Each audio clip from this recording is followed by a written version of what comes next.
ब्रज 84 कोस यात्रा एवं 4 धाम यात्रा का क्या महत्व है? ब्रज 84 कोस यात्रा, चाहे धाम की यात्रा हो चाहे तीर्थ की यात्रा हो। तीरथ, ती का मतलब तीन, रथ का मतलब आगे बढ़ने के लिए रथ, वाहन। तो तीन वाहन, तीनों को पार करने के लिए। तो कौन से? तमोगुण, रजोगुण, सत्वगुण, तीनों गुणों को पार करने के लिए। और मन, क्रम, वचन, 3 प्रकार के पाप होते हैं। 3 गुण हैं और 3 प्रकार के पाप, जो मन से होते हैं, जो वाणी से होते हैं और जो क्रिया से, कर्म से होते हैं। तो 3 प्रकार के पापों को पार करने के लिए रथ है ये तीर्थ, जाना चाहिए, मन, क्रम, वचन। और ये हो गया तीर्थ का महत्व। तो पाप भिक्षा होते हैं और एक पुण्य भी लगता है। 2 लाभ है। पुण्यों का खाते में पुण्य बढ़ते हैं और पाप के खाते में पाप कम होते हैं। ये लाभ तीर्थ में जाने का।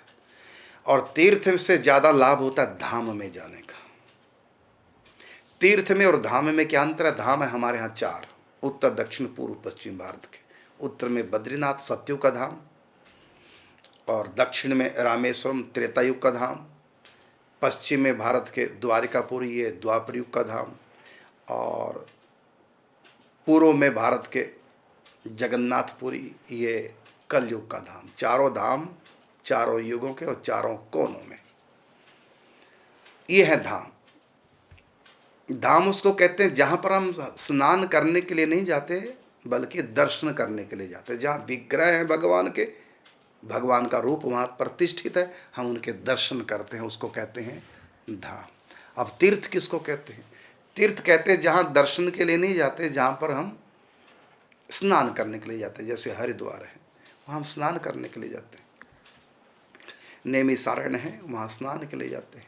तो जहाँ सरोवर का स्नान, जहाँ स्नान की प्रधानता है, कुरुक्षेत्र है, पुष्कर राज है, ये सब तीर्थ हैं। प्रयागराज हैं, ये सब तीर्थ है। और तीर्थों का राजा है, तीर्थ है। तो जहाँ पर हम स्नान करने के लिए जाते हैं, कोई सरोवर है, कोई पवित्र नदी है, तो स्नान के लिए जहाँ जाएंगे वो है तीर्थ। और जहाँ पर हम दर्शन के लिए जाते हैं वो है धाम। तो हमारे यहाँ 68 तीर्थ है और 4 धाम है। और इन धामों का जो, तीर्थों का जो गुरु है, तीर्थों का गुरु है पुष्कर राज, और तीर्थों का राजा है प्रयागराज। और तीर्थ भी अलग अलग युगों के अलग अलग तीर्थ। जैसे मैंने 4 धामों के 4 तीर्थ बताए, ऐसे 4 युगों के 4 तीर्थ हैं। 4 युगों के 4 धाम और 4 युगों के 4 तीर्थ हैं। तो सत्ययुग का तीर्थ है पुष्कर राज, त्रेतायुग का तीर्थ है नैमिषारण्य, द्वापरयुग का तीर्थ है कुरुक्षेत्र, और कलयुग का तीर्थ है हरिद्वार, गंगा जी।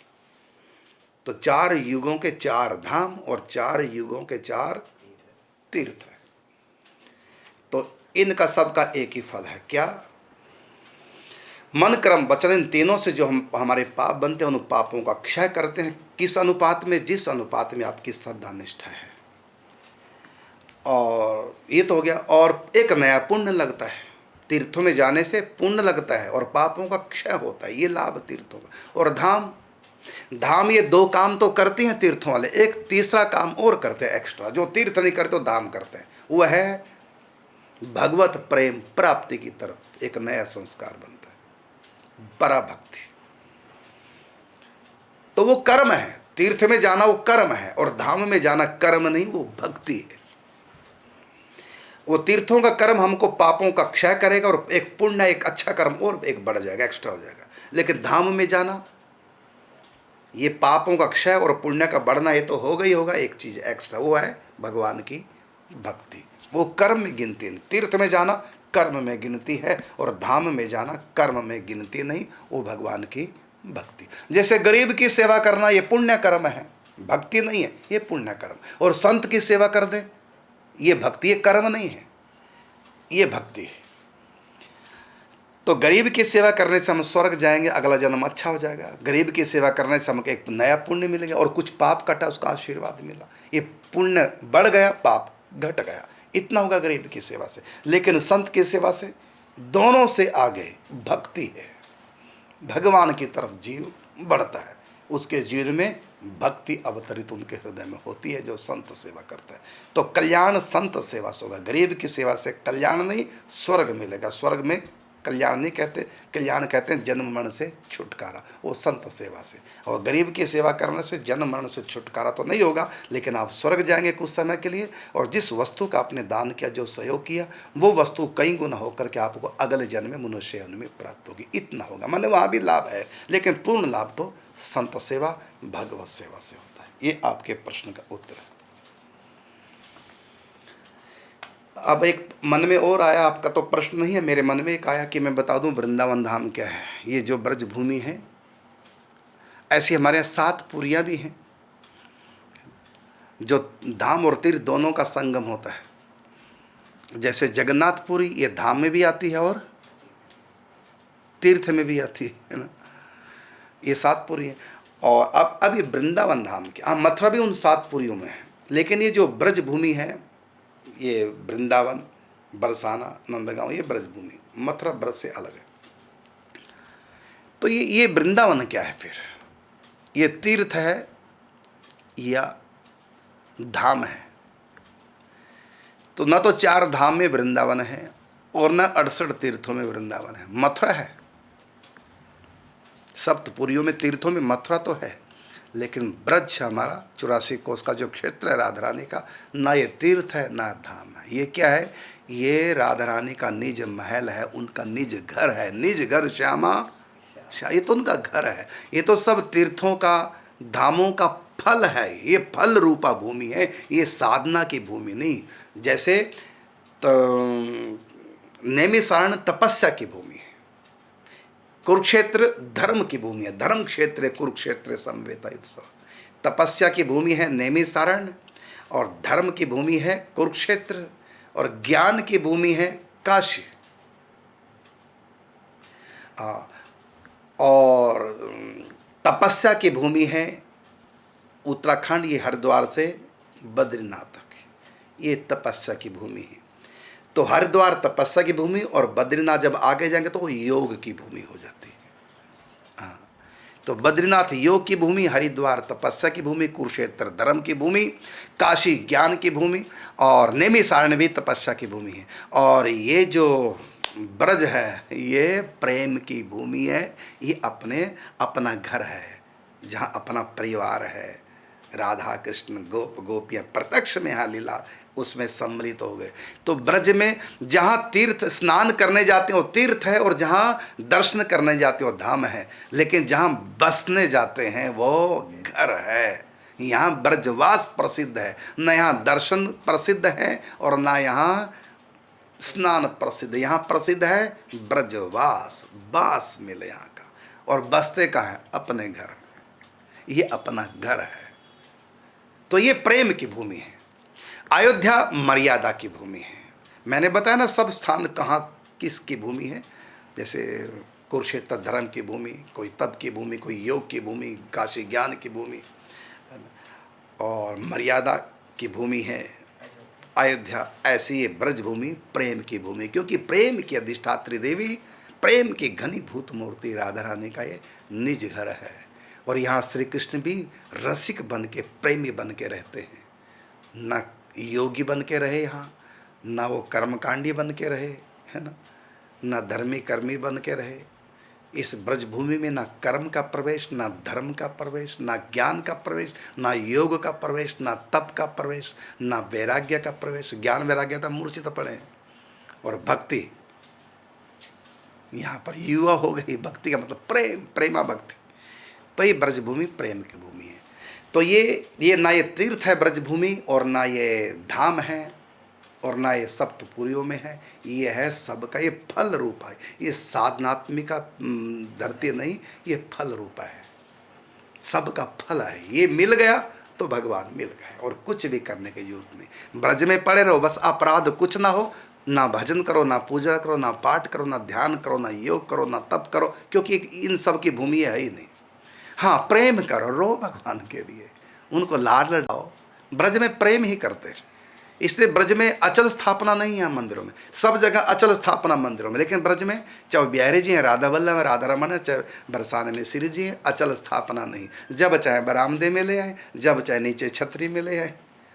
ये प्रेम की भूमि है। यहाँ की पूजा अलग ही है। यहाँ पूजा तो कहते हैं, यहाँ प्रवेश नहीं, यहाँ तो सेवा है, रसमयी प्रेममयी सेवा। ये ब्रज भूमि है। ब्रज भूमि का ब्रज धूल ही प्राणों से प्यारी लगे। ये तो प्यार करो, सब प्राणों से प्यार, या ये प्रेम की भूमि है। ब्रज से बाहर यदि कृष्ण मिलते हो, कहा ना, अरे मन वृंदा विपिन निहार, विपिन राज सीमा से बाहर, मतलब ब्रज की सीमा से बाहर, विपिन राज सीमा से बाहर, हरि हु को न निहार, अरे मन वृंदा विपिन निहार। यद्यपि मिले कोटि चिंतामणि तद्यपि न हाथ पसार। ब्रज से बाहर करोड़ों चिंतामणि मिल रही है तो नहीं लेना, और ब्रज के अंदर जय श्री भट्ट धूल धूसर तनी है आशा उधार। यहाँ ब्रज की रज मिलते तो ले लेना, क्योंकि ये प्रेम प्रदायनी भूमि है। और जब प्रेम होगा आपके पास तो श्री कृष्ण तो बंधे हुए खींचे हुए चले आएंगे। जब मिले तार से तार, क्यों ना मिले कन्हैया, जब होगा सच्चा प्यार, क्यों ना मिले कन्हैया। श्री कृष्ण की तरफ आप ब्रज से बाहर, श्री कृष्ण वहाँ चले गए, हो सकता है आपको मुक्ति दे दें, लेकिन यदि ब्रज में आप हैं तो मुक्ति नहीं देंगे, उससे भी आगे अपना सखा सखी बना करके लीलाओं में प्रवेश करा देंगे। इसलिए ब्रज के रज ये प्रिय, इसलिए कहा ब्रज धूल ही प्राणों से प्यारे लगे। ब्रज मंडल माही बसाए रहो। यहाँ स्नान नहीं, यहाँ कोई दर्शन नहीं, कुछ करना, कुछ ना करो, पड़े रहो अपने ब्रज में। जय श्री भट्ट धूल धूसर तन यह आशा, प्रेम की भूमि। ब्रज धूल ही प्राणों से प्यारी लगे। ब्रज मंडल माही बसाए रहो, रसिकों के सुसंग में मस्त रहो। रसिक मतलब प्रेमी, दिल जरे। रसिकों के सुसंग में मस्त रहो, छवि छाक सो नाथ छकाए रहो। अहो बांके बिहारी यही विनती, मेरे नैनों से नैना मिलाए रहो। नैनों से नैना मिलाने का मतलब प्रेम। ये प्रेम की भूमि है। और मौन प्रेम बिना नहीं मिलता, चाहे कर लो कोटि उपाय। धर्म से नहीं मिलेगा, वो तप से नहीं मिलेगा, वो योग से नहीं मिलेगा, वो ज्ञान से नहीं मिलेगा।